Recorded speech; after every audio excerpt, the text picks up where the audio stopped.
Okay, so drinking the tea. And in this video, I'm going to just talk about my halfway review, which I had today, because I thought actually it might be quite useful for other people just to kind of, for me to go through some of the things that have been identified that I need to start implementing now in the second half of my placement. This is a third year placement, and in discussions with my educator today, it really became apparent of the step up from second year and the expectations now of me as a third year student. So today I'm going to go through what's been identified as things I need to take forward now, start putting in place, start thinking a bit more about, or in some cases start thinking less about, and give an idea of where my journey is going with this respiratory placement in my third year. So I'm going to systematically just go through my feedback under the key learning areas. And the first area for feedback is about interpersonal skills and professional behaviour. This is one of the marks that I usually do quite well on from previous placements. But again, it's that little bit more now that's been expected in the third year. So from my feedback today in my halfway review, it's to continue that developing the therapeutic relationship, which has helped me dramatically with my patients, building up rapport, trust, having that empathy and that compassion that I've spoken about in other videos is helping me get my patients on board and allowing me to work well with patients, really, really well. So I need to continue to do that, but also now starting to bring in more of a collaborative nature with other MDT. So I need to look at bringing other people into my treatment, and particularly around discharge planning as well. Thinking ahead, as I spoke about in my video from Friday, it's about thinking who else can I get involved in with this patient to really get their discharge through more efficiently and make that a smooth process.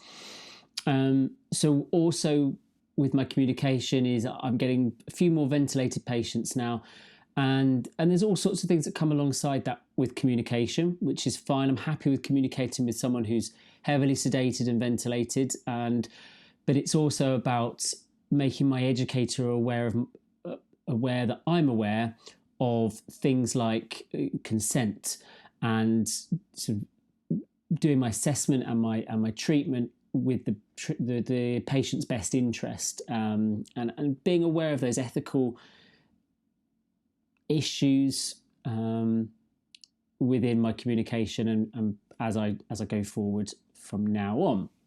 So that's quite straightforward one, and I'm happy with really where I am now.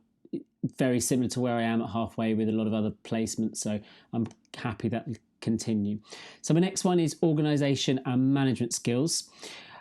So prioritisation is coming on really well. I'm much happier about prioritising the ICU wards. I'm now starting to delegate patients and jobs to other physiotherapists. So at the moment, I'm particularly delegating to band 7 and Rob, my educator, as band 6. But also when our rehab assistant comes back, hopefully at the end of this week, I think, is delegating some of the sort of rehab patients to them and working with them to progress patients in rehabilitation, allowing me to prioritise my time with high risk patient assessment. And things like that, and also discharge and bits and pieces. But at the same time, also bringing in people to help with discharge as well. This one, actually, this is sort of the section that came in with about the best interest and legal boundaries and ethical issues around gaining consent. And then also looking at, again, it's a bit of a crossover with this one, about that holistic view of my patient and how can I bring in other people from other disciplines to work with this patient, work with me with this patient for their best interest as possible.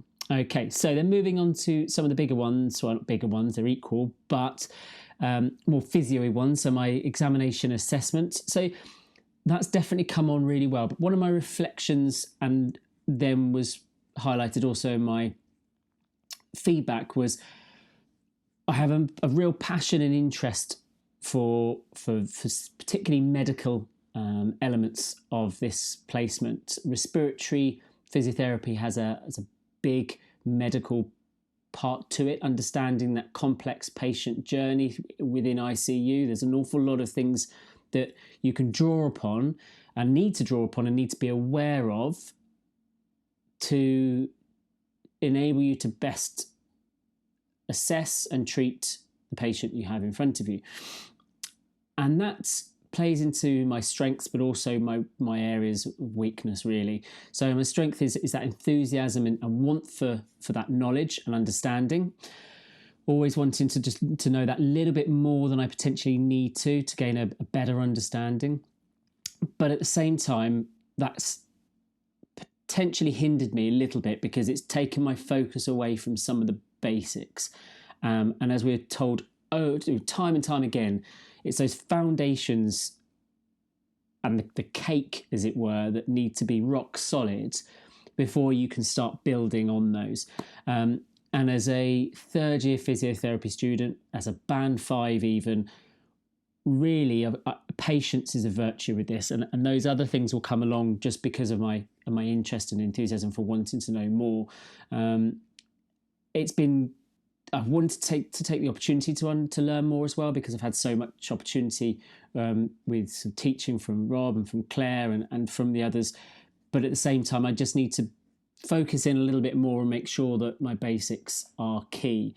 So for anyone on placement, it really is a case, don't try and run before you can walk, because if you can't walk, you fall over more often, especially when you try to run, if that's a good analogy.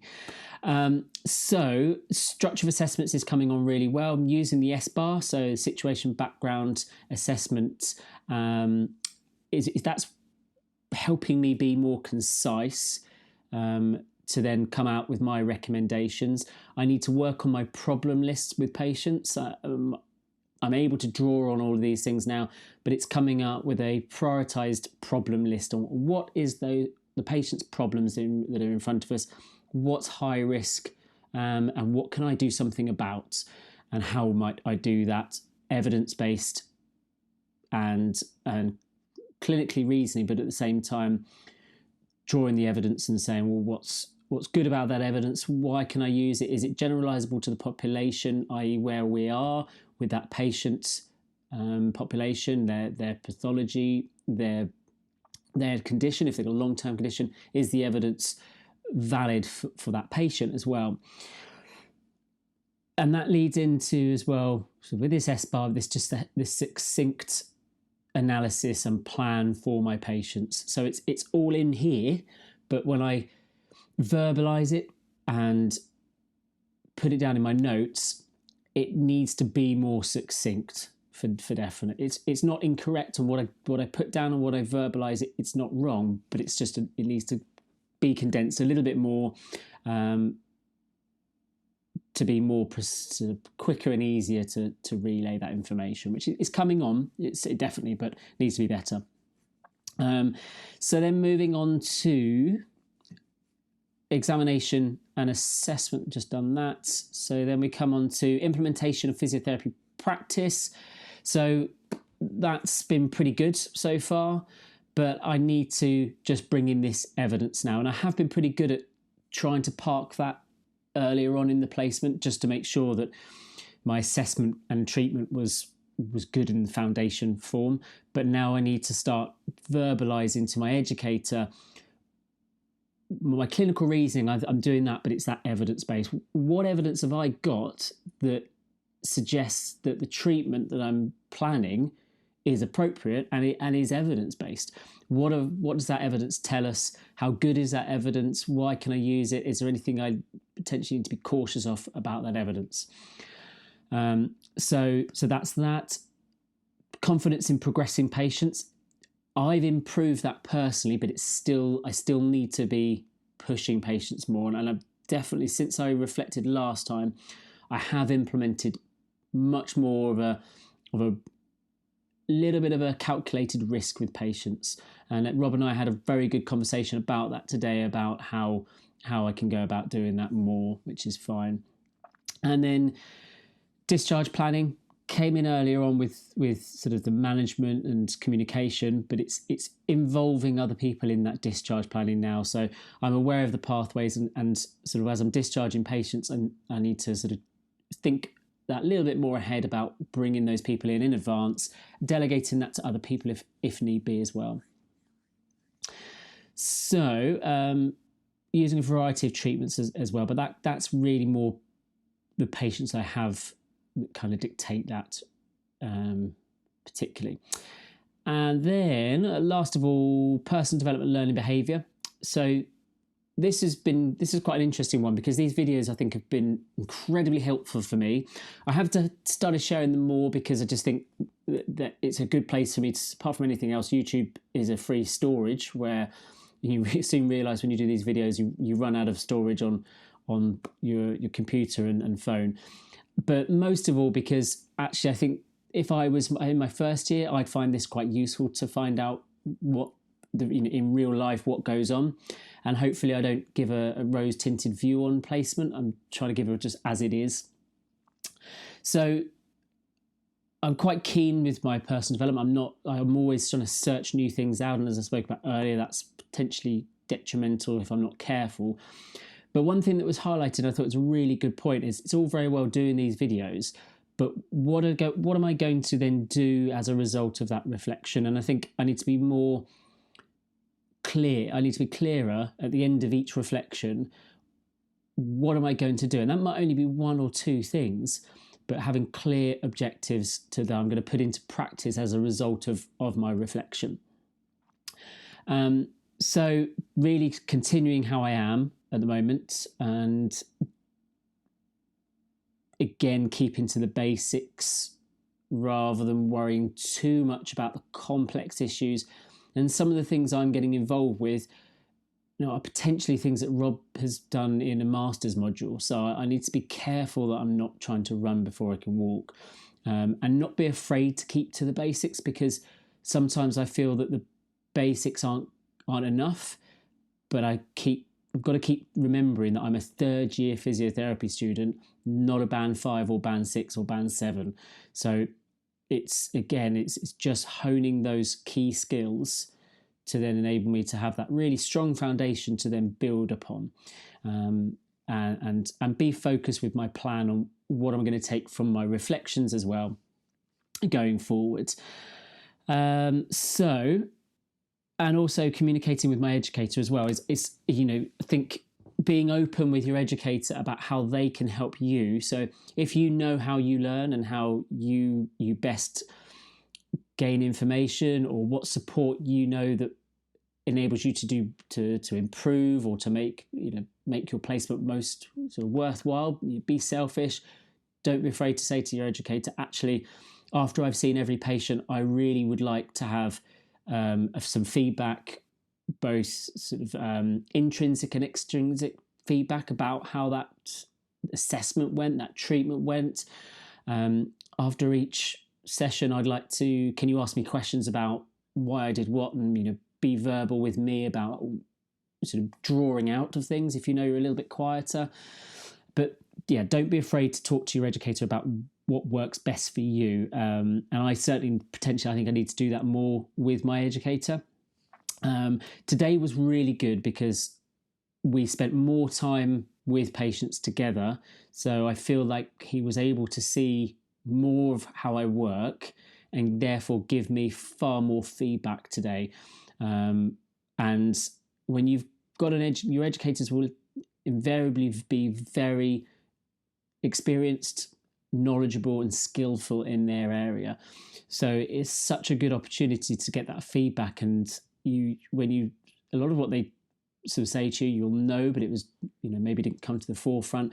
But some of the stuff that they're able to offer is worth its weight in gold. So use them, abuse them, and take the opportunity to learn as much as you can from them. So those are my sort of feed forward points. So kind of summarizing a lot of those is keeping to the basics and don't go veering off out of my scope of practice in terms of just because I'm interested in it. Be a bit more focused on what I need to know for this placement. Verbalize things more with my educator. I need to now start verbalizing my, not clinical results, I'm okay with that, but my evidence base for the treatments every time I'm doing it. I've now got that evidence base. I found some really good systematic reviews that are quite recent. So I've got some of the RCTs that are associated with that. Pretty poor quality, but kind of getting used to that really with physiotherapy. There's a lot out there, but unfortunately, for right or wrong, some of it's not particularly great. But when you bring it all together, you can use it and justify why you can and why maybe you can't use that evidence. So I need to pull that together. Looking at discharge planning, making sure I'm planning ahead of that, and with that bringing in other members of the MDT and getting them to do what they're good at and what their job role entails to enable a smooth discharge. Thinking about my patients and progressing them as much as possible and not being afraid to push patients. Still need to really start pushing them. Having those conversations with patients about discharge as well now, and preempting it. So as soon as I've got a patient that leaves ICU, straight away then now I'm thinking discharge. I'm thinking about where do I need to be with this patient when they're medically fit, so I'm not suddenly running around like a headless chicken trying to work out what I need to do and if I need to do it. Also, as they come off ICU, is documenting in my plan where I think they currently are in terms of their discharge and the pathway that they could potentially go on. So, for instance, if it's a Friday and I'm not here for the weekend, when anyone looks at those notes, they can see that they may be medically fit, but if I've put down that they're not therapy fit currently, then people are at least aware of that rather than assuming or potentially making someone, discharging someone incorrectly. So, and then succinct just with my analysis, my problem list, need to work with Rob on my problem list and not be afraid of just saying what I think. It doesn't matter if it's wrong because, again, your educators are a wealth of knowledge. So they'll look at what you say and they'll glean what's right, but they might just probe a little bit and question, okay, anything else? Or you've mentioned this, is that a priority? Is that something we can do anything about? And then, having those conversations and talking through these things is all part of a really good, solid learning process. So I'm going to leave it at that. This is probably a little bit longer, but it was a really good day today. I feel really pleased with it. I've got lots that I'm going to carry forward. I've had a lot of feedback from my educator today, which has been absolutely superb. And I'm going to keep pushing for that and probing for feedback because it's a really good way of me measuring now. I haven't got long now. Sorry, till the end of this placement. In fact, I've now got 8 days of placement. Yeah. So I had my halfway a little bit late, which is fine. I've got 8 days now to prove and to show that I can push forward from the halfway, which I have no worries about doing. But it's from having clear objectives of what am I going to do and what's reasonable, what is actually achievable, and then from my reflections, I can then come up with those clear goals.